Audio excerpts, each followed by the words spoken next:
जय जिंद दोस्तों और दोस्तों, क्या हाल चाल है सबके। मैं उम्मीद करता हूँ कि आप सब बहुत अच्छे हैं और अपनी सेहत का भरपूर तरीके से ख्याल भी रख रहे हैं। तो दोस्तों, आज की वीडियो में मैं आपको ऑटोमोटिव की वर्ल्ड में एक बहुत ही ज़्यादा हमारा इंटरेस्टिंग टॉपिक है जिसके बारे में डिस्कस करने वाला हूँ, जो कि हमारा है chain drive versus belt drive. आपने देखा होगा वो किसी व्हीकल में कहीं पे आपका जो ड्राइव टेरेन होती है, किसी में बेल्ट लगी होती है, मतलब वो रोलर बेल्ट होती है ब्लैक कलर वाली, किसी में हमारी चेन ड्राइव सिस्टम होता है। तो आज की वीडियो में आपको बताने वाला हूँ कि आपकी जो चेन ड्राइव होती है उसके एडवांटेज डिसएडवांटेज क्या होते हैं। इसी के साथ साथ में जो बेल्ट ड्राइव होती है उसके एडवांटेज डिसएडवांटेज क्या होते हैं, दोनों में से कौन सी बढ़िया है। और मार्केट में बहुत लोग ऐसे बोलते हैं, फील भी करते हैं कि चेन ड्राइव में पावर लॉस कम होता है as compare to belt drive. मतलब बेल्ट ड्राइव में जितनी आपको टॉर्क और पावर मिलनी चाहिए है उतनी आपको नहीं मिल पाती, जबकि आपको चेन ड्राइव के अंदर अगर आप थोड़ी सी मेंटेनेंस की कम भी रखते हैं तो आपको उसमें पावर और टॉर्क ज़्यादा देखने को मिलती है।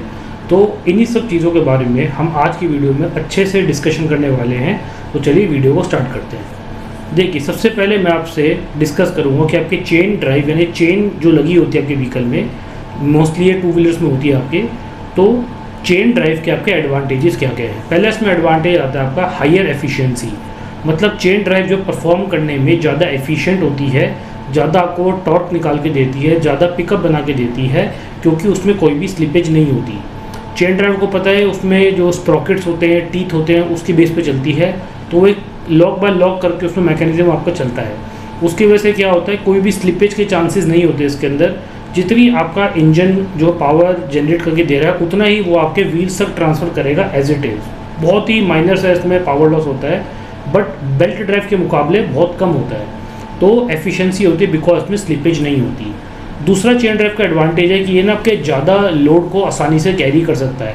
फॉर एग्जांपल, जैसे अगर आप स्कूटी पे हैं, स्कूटी में मोस्टली आपकी बेल्ट ड्राइव होती है, तो अगर आप 2 या 3 बंदे बिठा लेंगे तो कहीं ना कहीं उसकी ना एक साथ पिकअप बहुत ज़्यादा ड्रॉप हो जाती है एंड उसकी इंजन पे भी काफ़ी लोड पड़ता है। या फिर अगर आप स्कूटी पे अपनी कोई बहुत ज़्यादा वेट को कैरी कर रहे हैं, लाइक अगर आप घर का राशन सामान ला रहे हैं, कुछ और भी सामान ला रहे हैं, अगर आप बेल्ट ड्राइव वाले सिस्टम पर ज़्यादा लोड डालते हैं तो बेल्ट ड्राइव जो ज़्यादा आपके लोड कैपेसिटी नहीं सहन कर पाती, जबकि चेन ड्राइव आपका एक हैवी से हैवी लोड भी आसानी से सहन कर पाती है, क्योंकि आपको मैंने बताया उसमें इंटरलॉक मैकेनिज्म होता है, प्लस चेन की ड्यूरेबिलिटी ज़्यादा होती है। तो चेन ड्राइव सिस्टम जो है आपके ग्रेटर लोड कैपेसिटी को आसानी से बियर कर सकता है। अगर आप ज़्यादा लोग भी ट्रैवल कर रहे हैं, वैसे करना नहीं चाहिए, बट अगर ज़्यादा लोग आपके व्हीकल पर ट्रैवल कर रहे हैं या फिर आप कुछ ज़्यादा सामान को कैरी करके लेके जा रहे हैं, तो चेन सिस्टम आपका आराम से उसको सहन कर पाएगा। नेक्स्ट आता है आपका constant speed because of zero slippage. जैसे चेन ड्राइव सिस्टम के अंदर आपने कांस्टेंट स्पीड को आसानी से मेंटेन कर सकते हैं। लाइक जैसे आपने अपने व्हीकल में क्रूज कंट्रोल को ऑन कर दिया आपने, मैं टू व्हीलर्स की बात कर रहा हूँ यहाँ पे, तो आप देखेंगे कि वो स्पीड ना आपके कहीं बहुत ज़्यादा डिस्टेंस तक वो स्पीड आप मेंटेन कर सकते हैं बड़ी आसानी से। आपको उसमें पावर लॉस या जर्क कुछ भी ऐसा फील नहीं होगा कि वो स्पीड कहीं ना कहीं से कटनी चालू हो रही है, क्योंकि इसमें स्लिपेज के चांसेस नहीं होते, जो कि मैंने पहले भी रिपीट किया था एफिशिएंसी वाले पॉइंट में। जबकि जिन टू व्हीलर्स के अंदर आपके बेल्ट ड्राइव सिस्टम होता है उसमें आप कुछ देर बाद देखेंगे पावर का ना ड्रॉप होना चालू हो जाएगा अगर आप उसको एक कॉन्स्टेंट स्पीड पे चलाएंगे, क्योंकि पहली बात तो बेल्ट आपकी हीट अप होना चालू हो जाती है। हीट होने की वजह से कहीं ना कहीं थोड़ी बेल्ट आपकी स्ट्रेच हो जाएगी। बेल्ट के स्ट्रेच होने की वजह से जो उसमें पावर लॉस है वो भी आपको देखने को मिलेगा। तो इसी वजह से आप चेन ड्राइव के अंदर एक कांस्टेंट स्पीड को भी मेंटेन कर सकते हैं। नेक्स्ट हमारा आता है compact design can be use in tight spaces also. जैसे चेन ड्राइव सिस्टम ना थोड़ा सा कॉम्पैक्ट माना जाता है as compare to belt drive, क्योंकि चेन ड्राइव में आपको आपको फ्रंट का स्प्रॉकेट चाहिए, दूसरा आपको रियर का स्प्रॉकेट चाहिए। उसमें टीथ लगे होंगे, डायरेक्टली आप चेन को उसमें फिट करेंगे। चेन आपकी लॉन्ग लास्टिंग भी होती है एंड कोई अगर आपको कॉम्प्लिकेटेड थोड़ी ऐसी चीज़ इसमें आपको चीज़ें यूज़ करनी है तो उसमें चेन ड्राइव को आसानी से यूज़ भी कर सकते हैं। ठीक है, चेन का बेनिफिट होता है कॉम्पैक्ट डिज़ाइन को लेकर। फिर नेक्स्ट आता है आपका can survive in higher temperature condition. जैसे मैंने बोला कि बेल्ट ड्राइव जो है वो जल्दी हीटअप होती है, हीटअप होने की वजह से कहीं ना कहीं बेल्ट में दरारें आना चालू हो जाती है, बेल्ट आपकी स्ट्रेच होना चालू हो जाती है। उस वजह से क्या है, उसमें पावर लॉस आपको आसानी से देखने को मिल जाएगा। जबकि चेन ड्राइव में ऐसा कोई कहीं पे स्कोप ही नहीं है। चेन तो आप एक्सट्रीम हीट कंडीशन में भी आपको सर्वाइव कर जाएगा, 100 डिग्री तक का भी टेम्परेचर चला जाए व्हीकल का, तो आसानी से वो हीटअप होकर उसको भी सर्वाइव कर जाएगा या फिर उससे भी हाई टेम्परेचर सर्वाइव कर लेगा। एंड इसमें ब्रेकेज के चांसेस बहुत कम होते हैं। जब पूरी तरह चेन ख़राब हो जाएगी तो ही आपको उसमें चेंज करानी पड़ती है, जब उसमें जंग वगैरह पड़ जाता है। तो एडवर्स कंडीशन में भी ये आसानी से सर्वाइव कर जाती है। फिर अगला आता है आपका ईजी मेंटेनेंस। चेन को मेंटेन करने कुछ नहीं करना आपको, बहुत ईजी रहता है। सर आपको सबसे पहले चेन को अपनी क्लीन करनी है, चेन क्लीन ब्रश की मदद से, और पेट्रोल, डीजल या फिर जो चेन क्लीनिंग स्प्रे आती है उससे आप यूज़ कीजिए। फिर आप चेन को लुब्रिकेट कर दीजिए। 400-500 किलोमीटर बाद चेन आपकी कहीं नहीं जाने वाली, एकदम परफेक्ट तरीके से वो काम करेगी, ठीक है। जबकि बेल्ट ड्राइव के अंदर आपको बेल्ट का कोई मेंटेनेंस का स्कोप ही नहीं, सीधा वो चेंज ही होती है, तो चेन ड्राइव आपकी आसानी से मेंटेन भी करी जा सकती है। नेक्स्ट आती है आपके less damages compare to belt. Obviously बात है, बेल्ट मैंने कहा जल्दी टूट जाती है, जल्दी खिंचाव आया था उसमें हीट की वजह से, तो चेन ड्राइव आपकी डैमेज से भी मतलब डैमेज भी कम होती है। नेक्स्ट पॉइंट आता है हमारा एडवांटेज में सूटेबल फॉर लॉन्ग डिस्टेंसेज। आपने मोस्टली देखा होगा कि जो राइडिंग पे लोग जाते हैं, ज़्यादातर वो बाइक पे ही जाते हैं, एंड मोस्टली बाइक्स में जो है ज़्यादातर इसमें चेन ड्राइव सिस्टम ही होता है, क्योंकि ड्यूरेबिलिटी की वजह से, इसकी एफिशिएंसी की वजह से आप चेन ड्राइव वाली बाइक को, चेन ड्राइव वाले व्हीकल को लंबे डिस्टेंस पर लेके जा सकते हैं। जबकि अगर आप टू व्हीलर लेके जा रहे हैं ऐसा जिसमें कि आपकी बेल्ट ड्राइव सिस्टम है, जैसे मैं इसमें हार्ले को एक बार बता के चलूँ कि हार्ले का थोड़ा सीन अलग है, क्योंकि उसमें बेल्ट ड्राइव सिस्टम आती है। यहाँ पे सिर्फ मैं स्कूटी और कम्यूटर बाइक के बारे में बात कर रहा हूँ मैं। तो स्कूटी आपकी इतना लॉन्ग डिस्टेंस पे आसानी से परफॉर्म नहीं कर पाएगी, उसका इंजन भी जल्दी हीट अप हो जाएगा, क्योंकि पहली बात तो उसमें ऑटोमेटिक वाले गियर होते हैं, साथ ही साथ में बेल्ट भी जल्दी गर्म हो जाएगी। जितनी ज़्यादा बेल्ट गर्म कंडीशन आप चलाते रहेंगे उतना ही उसके टूटने के चांसेस आपके बने रहेंगे। तो इस वजह से चेन ड्राइव आपके लॉन्ग डिस्टेंस पे भी सूटेबल रहती है। अब हम चेन ड्राइव के कुछ इसके डिसएडवांटेजेस के बारे में बात कर लेते हैं। पहले इसमें डिसएडवांटेज आपका आएगा इसमें नॉइज़ एंड वाइब्रेशंस का। जैसे बेल्ट ड्राइव में आपकी इतनी नॉइज़ नहीं आती, क्योंकि वो तो एक नॉर्मल चलती रहती बेल्ट आपकी, जबकि चेन ड्राइव को आपको थोड़ी ना उसमें लुब्रिकेशन क्लीनिंग की ज़रूरत होती है, और थोड़ी उसको ना टाइट कराने की भी ज़रूरत होती है टाइम टू टाइम। अगर आप चेन को प्रॉपर्ली टाइम से टाइट नहीं कराएंगे, उसका जो होता है कि कितनी चेन में लूज रहनी चाहिए, कितनी टाइट होनी चाहिए, चेन को प्रॉपर्ली क्लीन एंड लुब्रिकेट नहीं करेंगे तो वो आपको ज़रूर नॉइज़ देना चालू कर देगी।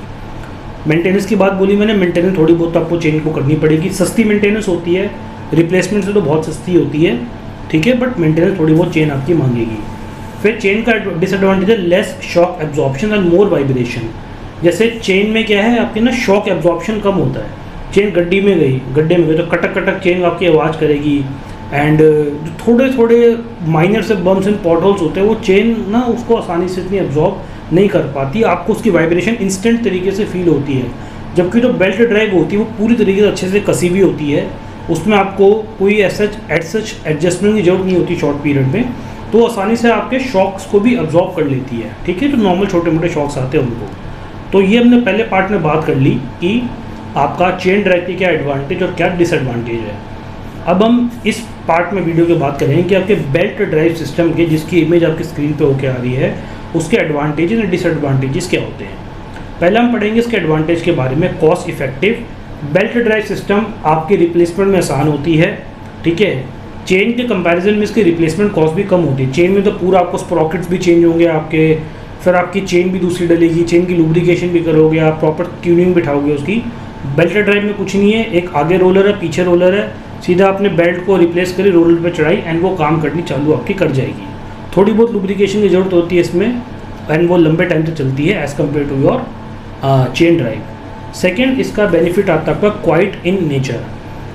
आपको मैंने बताया कि चेन ड्राइव जो चलते चलते कट की नॉइज़ करती है, जबकि बेल्ट ड्राइव में बेल्ट सिर्फ नॉइज़ तभी करेगी जब वो टूटने वाली होगी। नॉर्मल केसेस में आपकी बेल्ट ड्राइव कोई भी नॉइज़ नहीं करेगी, तो ये भी एक इसके पॉजिटिव में आता है।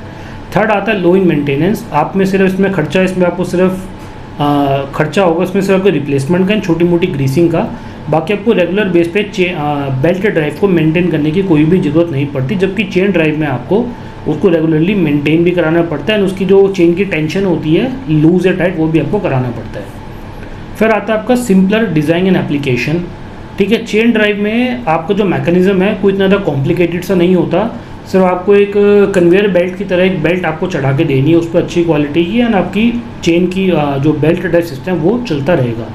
डिज़ाइन भी इसका कॉम्पैक्ट होता है, सिंपलर होता है, एंड एप्लीकेशन भी इसकी काफ़ी ईजी होती है। फिर आता है वर्सेटैलिटी एंड एप्लीकेशन, मतलब आप जो है बेल्ट ड्राइव को वाइड रेंज ऑफ एप्लीकेशंस इसकी कर सकते हैं। जैसे फैक्ट्रीज में आपने देखा होगा जहाँ पे सामान फैक्ट्रीज में होके आ रहा होता है, चाहे वो छोटा सामान बन रहा है बड़ा सामान बन रहा है, तो कन्वेयर बेल्ट आपने चीज़ सुनी होगी। तो कन्वेयर बेल्ट में बेसिकली आपका क्या है कि बेल्ट ड्राइव सिस्टम है जिसमें चौड़ी एक रबड़ की पट्टी होती है जो कि आपकी मूव करती रहती है। इसी तरीके से आपने देखा होगा कि जो मॉल्स में या मेट्रो पे जो आपकी एस्केलेटर्स होती है उसमें भी ना आपकी बेल्ट ड्राइव सिस्टम ही होता है, तो वो भी उसमें आपकी एप्लीकेशन है। तीसरा आपने देखा होगा कार का जो इंजन होता है, जो उसकी पावर टेरेन होती है, इंजन से जो पावर आती है वो भी आपने देखा होगा बेल्ट के थ्रू चलती है। साथ में जो कंप्रेसर की मोटर होती है वो भी आपके इंजन से बेल्ट के थ्रू ही आती है। तो वाइड रेंज ऑफ एप्लीकेशन भी है इसकी। फिर इसमें आता है can be use in parallel design as well. जैसे चेन ड्राइव तो आप क्या स्ट्रेट यूज़ कर पाओगे एक जगह पे, जैसे point A to point B ऐसे यूज़ कर पाओ। जब भी बेल्ट ड्राइव में अगर आपका पॉइंट ए बी सी है तो आप तीनों जगह को साइमल्टेनियसली कनेक्ट कर सकते हैं with the help of a belt. तो इसको आप अगर पैरेलल आपका डिज़ाइन है जैसे मर्जी है, अगर दो से ज़्यादा पॉइंट से आपके जिस भी मैकेनिज्म में यूज़ करना चाह रहे हो तो उसको आप आसानी से यूज़ कर सकते हैं। फिर अब हमारे पास आता है कि आपके बेल्ट ड्राइव के डिसएडवांटेजेस क्या होते हैं। सबसे बड़ा डिसएडवांटेज का यही है कि आपकी बेल्ट ड्राइव में ना बेल्ट के स्लिपेज के चांसेस ज़्यादा होते हैं, क्योंकि बेल्ट गर्म हो जाती है। गर्म होने से बेल्ट खुलनी चालू हो जाती है, खुलने की वजह से वो बेल्ट कभी कभी आपके रोलर से स्लिप भी हो सकती है अगर आप ज़्यादा टाइम तक उसको यूज़ कर रहे हैं तो। नेक्स्ट आता है आपका शॉर्टर लाइफ स्पैन। जैसे मैंने बताया कि बेल्ट अगर आप डेली या फ्रीक्वेंटली यूज़ करेंगे तो बेल्ट में क्रैक्स आएंगे, क्रैक की वजह से बेल्ट फटना चालू हो जाएगी। बेल्ट जब फट गई तो ऑब्वियसली बात आपको चेंज करनी ही पड़ेगी, उसका मैकेनिज्म प्रॉपर्ली वर्क नहीं करेगा। तो बेल्ट की जो है लाइफ कम होती है as compare to your chain. Next आता है आपका लेस पावर ट्रांसमिशन। इसमें मैंने बताया कि बेल्ट ड्राइव में आपका पावर लॉस होता है as compare to chain drive, because belt गर्म हो जाती है, गर्म होने की वजह से उसकी एफिशिएंसी कम हो जाती है, जिसकी वजह से आपको उसमें पावर लॉस देखने को मिलता है।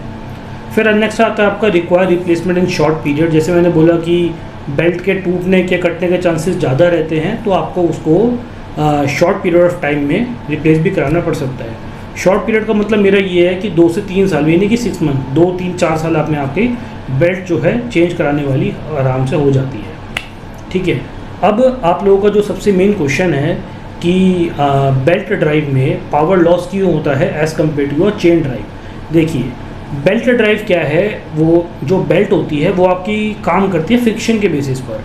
जैसे यहाँ पे रोलर है, यहाँ पे रोलर है, तो दोनों के बीच में जब फ्रिक्शन चलता है, फ्रिक्शन मतलब जब बेल्ट घूमेगी तो फ्रिक्शन प्रोड्यूस होता है, तो जितना कम फ्रिक्शन होगा, जितनी वो स्मूथ होगी, उतनी ही बेल्ट आपकी आसानी से परफॉर्म कर पाएगी। अगर फ्रिक्शन ज़्यादा हो गया तो आपकी बेल्ट में वियर एंड टीयर भी ज़्यादा होता रहेगा टाइम टू टाइम, जिससे कि बेल्ट की एफिशिएंसी कम होती रहेगी, जिस वजह से एक ये कारण है इसके पावर लॉस के होने का। दूसरा मैंने बताया कि हीट अप होने की वजह से, बेल्ट की लाइफ होने की वजह से बेल्ट स्ट्रेच आउट होगी। स्ट्रेच आउट होने की वजह से बेल्ट जो है स्लिप, कभी कभार स्लिप भी होगी आपकी, जिसकी वजह से क्या है कि पावर लॉस भी होगा एंड बेल्ट आपकी रिप्लेसमेंट वाली भी हो जाएगी। ठीक है, एंड एक और चीज़ में आती है, बेल्ट जो है आपकी फ्लेक्सिबल इन नेचर होती है, उसको आप इलास्टिक की तरह खींच सकते हैं। तो ऑब्वियसली बात है, इंजन चलेगा तो कहीं ना कहीं उसमें कभी बेल्ट खिंचती है, कभी उसको कॉन्ट्रैक्शन होता है, कभी एक्सपेंशन होता है, तो एक कांस्टेंट वो पावर डिलीवरी आपको डिलीवर नहीं कर पाते due to expansion and contraction. इस वजह से भी बेल्ट के फ्लेक्सिबल नेचर की वजह से आपका बेल्ट ड्राइव में पावर लॉस आपको देखने को मिलता है as compare to your chain drive.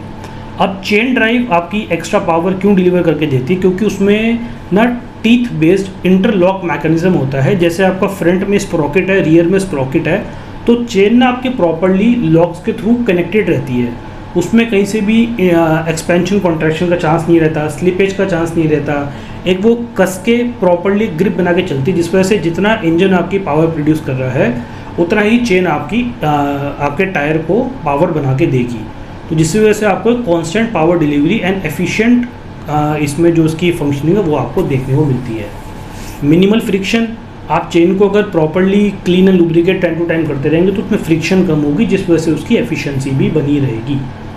फिर high efficiency due to engagement and disengagement with sprockets. Sprockets बने हुए हैं तो चेन प्रॉपरली एक लग के चलती है, कस के चलती है, तो एक एफिशिएंसी उसकी बनी रहती है। तो गाइस, इस वीडियो के समर अप में मैं आपको अगर बताना चाहूँ तो चेन ड्राइव में पावर लॉस इसलिए नहीं होता क्योंकि एक तो वो गर्म नहीं होती, दूसरा लाइफ स्पैन ज़्यादा होता है, तीसरा उसमें इलास्टिसिटी नहीं होती, चौथा उसमें लॉक मैकेनिज्म होता है जिसकी वजह से वो एक कस के चलती है। बेल्ट में लॉस पावर का इसलिए होता है क्योंकि पहली बात तो वो आपका कॉन्ट्रैक्शन एंड एक्सपेंशन के मैकेनिज्म पे वर्क करती है। बेल्ट गर्म होने से खुल जाती है, जिसके बेल्ट थोड़ी थोड़ी चौड़ी होना चालू हो जाती है, उसके साथ साथ में पावर लॉस भी चालू हो जाता है। इसी के साथ साथ जैसी बेल्ट आपकी गर्म होना चालू होगी तो कहीं ना कहीं आपको उसमें पावर लॉस ज़रूर देखने को मिलेगा। एंड शॉर्टर डिस्टेंसेस के लिए आप बेल्ट ड्राइव वाले व्हीकल को यूज़ कर सकते हैं, बट आपको अगर लॉन्ग डिस्टेंसेस पे जाना है तो उसके लिए आप चेन ड्राइव सिस्टम ही यूज़ करें, except for Harley Davidson bike. उसकी वीडियो मैं आपको अलग से बना के बताऊंगा, बट फिलहाल इस वीडियो में आपके लिए यही था जिसमें मैंने आपको चेन ड्राइव सिस्टम को आपके बेल्ट ड्राइव सिस्टम से कंपेयर करा के दिया है। तो गाइस इस वीडियो में यही था। मैं उम्मीद करता हूँ वीडियो आपको ज़रूर पसंद आई होगी। अगर आपको कुछ भी डाउट है इस वीडियो से रिलेटेड, जरूर मुझसे आप उस चीज़ के बारे में कमेंट सेक्शन में पूछ सकते हैं। एंड इसी प्रकार की वीडियोज़ के लिए बने रहिएगा मेरे चैनल तुषीर जैन के साथ। जय जिनेंद्र।